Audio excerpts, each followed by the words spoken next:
આમાં હું ગુજરાતની જનતાને પણ વિનંતી કરું છું કે મોટા પ્રમાણમાં ગુજરાતની જનતા જેમણે પણ અત્યાચાર થયો હોય, જેમની ઉપર ભાજપ સરકારે ત્રાસ વર્તાવ્યો હોય અથવા તો ભાજપના કોઈના કોઈ લોકો ગામથી લઈ અને રાજ્ય સુધી આપણે પરેશાન કરતા હોય, દાખલાઓમાં મુશ્કેલીઓ, હોસ્પિટલમાં મુશ્કેલીઓ, તમને ન્યાય કંઈ ન મળતો હોય, સૌ લોકો આમાં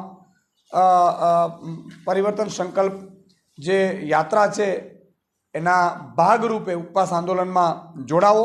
ગુજરાત માંગે પરિવર્તનના હેશટેગ સાથે આમ આદમી પાર્ટીના અંદાજે 1000થી વધુ જગ્યાઓ ઉપર અમારા હોદ્દેદારો છે, કાર્યકર્તાઓ છે, તો આમ જનતા સાથે ફેસબુક લાઈવનું પણ આયોજન કરવામાં આવ્યું છે.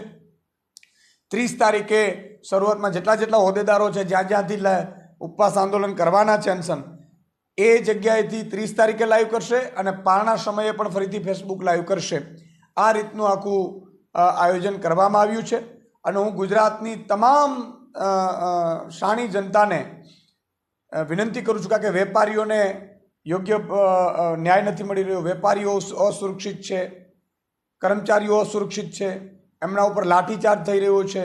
ચારે બાજુ ભાજપના નેતાઓ અને મળતિયાઓ અને બુટલેગરોએ ગુજરાતને બાનમાં લઈ લીધું છે.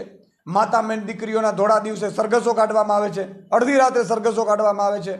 આ બધાય અત્યાચાર અને અન્યાય માટે પ્રાશ્ચિત કરવા માટે અને એની નવી શરૂઆત કરવા માટે ગુજરાતના સ્થાપના દિવસ 1 મે આમ આદમીનો એક કાર્યકર્તા સામાન્ય જન સાથે મળી અને પરિવર્તન માટે સજ્જ થઈ અને ઉપવાસ કરશે ને ત્યારબાદ પરિવર્તન સંકલ્પ સભાઓ 182 વિધાનસભાઓમાં આયોજન કરવામાં આવશે.